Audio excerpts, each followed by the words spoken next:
Assalamualaikum warahmatullahi wabarakatuh. Saya Muhammad Rizky dari Teknik Informatika STT Terpadu Nurul Fikri. Di sini saya ingin menjelaskan tentang proyek UAS Data Science tentang analisis dan visualisasi data dari data e-commerce yang telah diberikan.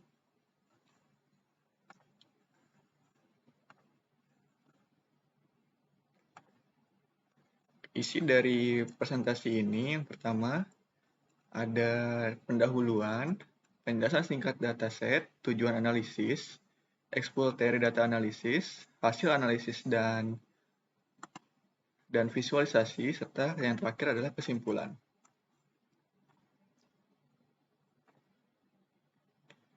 Yang pertama ada pendahuluan. Dataset ini terdiri dari inventory, produk, order, dan user yang memberikan informasi tentang produk, inventaris, pesanan, serta pengguna.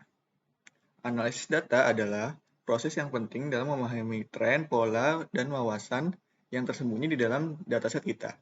Dengan menggunakan teknik analisis yang tepat, kita dapat mengidentifikasi peluang, mengoptimalkan proses, dan meningkatkan kepuasan pelanggan.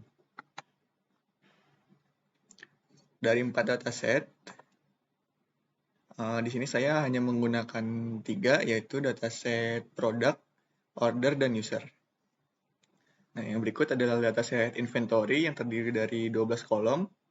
Dan ini adalah contoh dari isi dari produk dari inventory, dari dataset inventory. Seperti ada produk ID, produk kategori, produk name, produk brand. Dan ini adalah dataset order terdiri dari 11 kolom.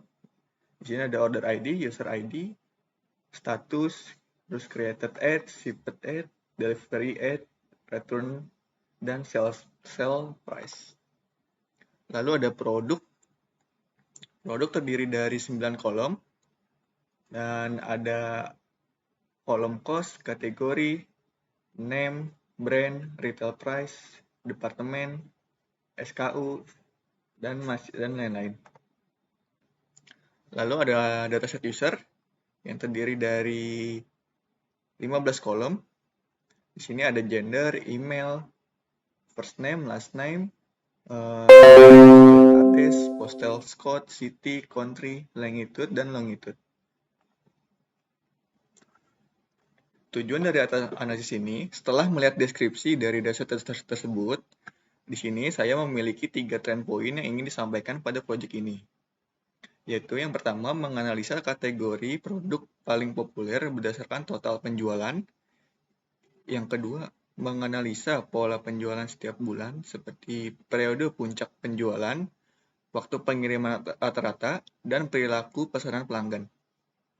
Analisis ini dapat membantu dalam mengoptimalkan proses pemenuhan pesanan dan meningkatkan kepuasan pelanggan. Yang ketiga, mengidentifikasi distribusi geografis pelanggan berdasarkan negaranya untuk menganalisis wilayah negara mana dengan potensi pelanggan yang tinggi. Nah, berikut adalah library yang saya gunakan. Untuk visualisasinya, saya menggunakan Matplotlib, Seaborn, dan Plotly Express untuk visualisasi geografis tadi. Selanjutnya, exploratory data analysis. Yang pertama di sini saya menghilangkan missing value dari semua dataset terlebih dahulu.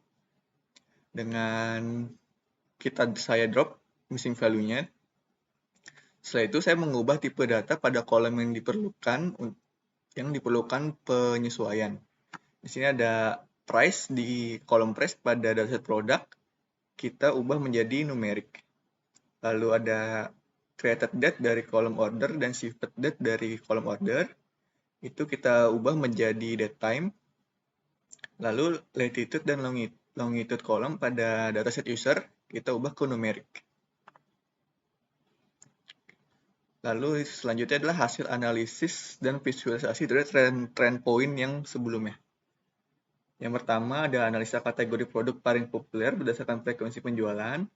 Yang kedua analisa pola penjualan rata-rata dan analisa pola penjualan dan rata-rata waktu pengiriman.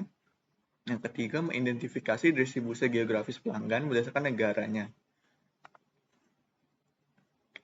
Yang pertama ini adalah analisa kategori produk paling populer berdasarkan frekuensi penjualan. Pertama-tama kita merge data dari dataset produk dan order berdasarkan ID-nya dengan left join dan right join. Lalu setelah itu kita buat analisis performance dari kategori dan penjualan. Dengan merge data kita grup by kategori dan kolom penjualan sales. Nah, ini sebelumnya saya buat kolom penjualan sales di code berikut ya. Lalu kita buat grafiknya menggunakan pyplot dan seaborn. Nah, setelah itu kita bisa dapat lihat dari grafik ini yang paling tinggi ada outerwear dan coats atau baju luaran seperti jaket dan lain-lain.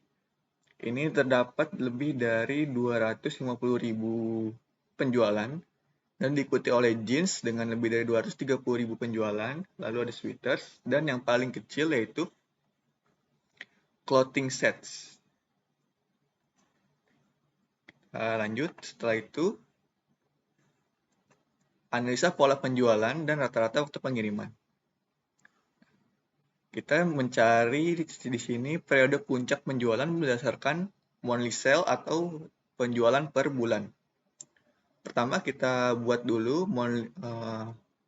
pixel periodnya, kita grup berdasar dataset order berdasarkan created date-nya.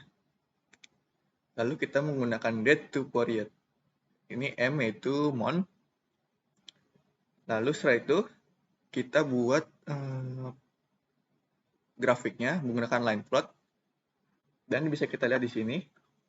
Dari Januari 2019 sampai dengan Januari 2022 itu trennya meningkat, terutama dari akhir tahun menuju awal tahun baru itu meningkat. Dan peningkatan paling tinggi terdapat pada tahun 2022 yang dimulai dari bulan Januari dan puncaknya ada di bulan Mei. Setelah itu turun di bulan Juni. Nah, berikut adalah rata-rata waktu pengiriman dari dataset order.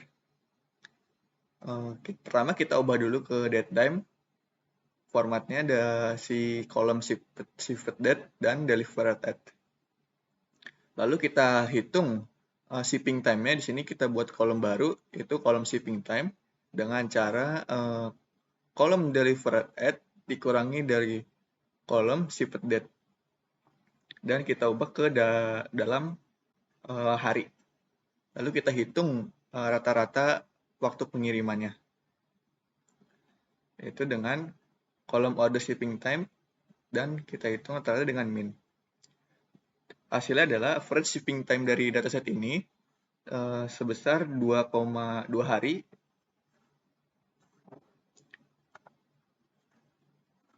Berikut adalah distribusi frekuensi waktu pengiriman. Dari kolom order shipping time, kita ubah ke numerik terlebih dahulu, lalu kita buat histogram ya. Dari histogram ini dapat kita lihat yang paling banyak adalah 3 hari. 3 hari waktu pengiriman dengan frekuensi lebih dari 3.600. Diikuti dengan 4 hari. Yang satu hari ada 3.594. Dan ini ada yang 0 hari 3.547.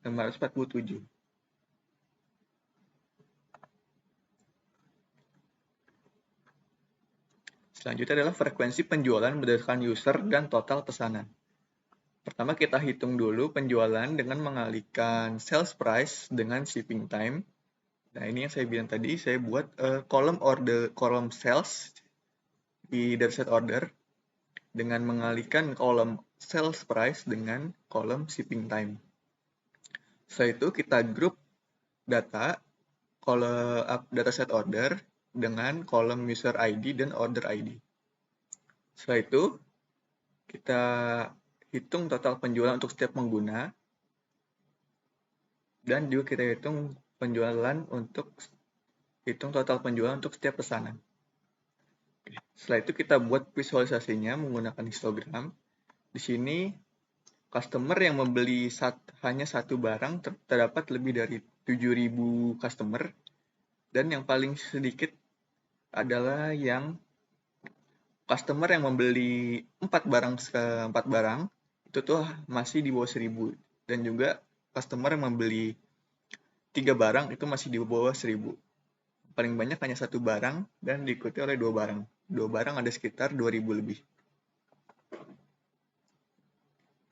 Selanjutnya ini adalah identifikasi distribusi geografis pelanggan berdasarkan negaranya. Dan ini adalah tampilan customer distribution berdasarkan negara. Di sini visualisasinya saya menggunakan PyPlot Express untuk menampilkan mapnya berdasarkan latitude dan longitude-nya.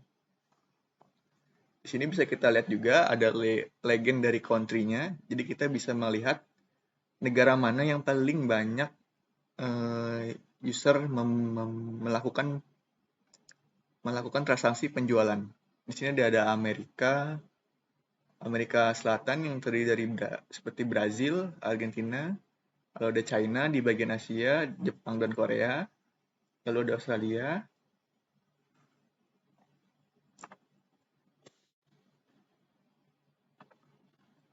Lalu kalau kita menggunakan Jupyter Notebook, di sini tuh ada hover. Di sini saya menggunakan hover country, jadi bila kursor diarahkan ke scatter plot yang titik-titik scatter plot yang kita ingin lihat, di situ terdapat keterangan negara mana yang kita lihat. Jadi ini bisa memudahkan juga. Seperti ini ada yang di Eropa, terutama di Eropa yang sebarannya cukup banyak. Kita bisa lihat, nah ini tuh negara mana.